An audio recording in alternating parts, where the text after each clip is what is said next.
Hello guys, welcome to this new video. جی ہاں دوستوں، آپ کو کرکٹ کی دنیا سے اپڈیٹ کرتے چلیں۔ قومی کرکٹ ٹیم کے کپتان بابر اعظم اور نائب کپتان شاداب خان نے اظہر علی کو خراج تحسین پیش کرتے ہوئے پیغامات جاری کر دیے۔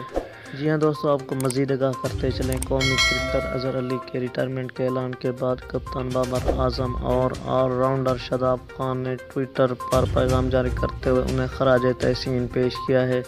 تفصیلات کے مطابق کپتان بابر اعظم نے اپنی اور اظہر علی کی گلے ملتے ہوئے ایک تصویر شیئر کی اور لکھا، ایک بہت اچھا خیر احترام پذیر ہے، میں نے آپ کے ساتھ کھیلتے ہوئے بہت کچھ سیکھا۔ جی ہاں دوستوں، اس کے علاوہ شاداب خان نے اپنے ٹویٹر اکاؤنٹ سے اظہر علی کی تصویر شیئر کرتے ہوئے انہیں مبارکباد پیش کی اور لکھا، شاندار کیریئر پر آپ کو مبارک ہو، آپ جیسی مثالی شخصیت کم ہی نظر آتی ہیں۔ جی ہاں دوستوں، شاداب نے لکھا، میں نے آپ سے بہت کچھ سیکھا ہے اور ہم کبھی آپ کے بغیر چیمپئن ٹرافی نہ جیت سکتے، آپ پاکستان کے حقیقی لیجنڈ ہیں۔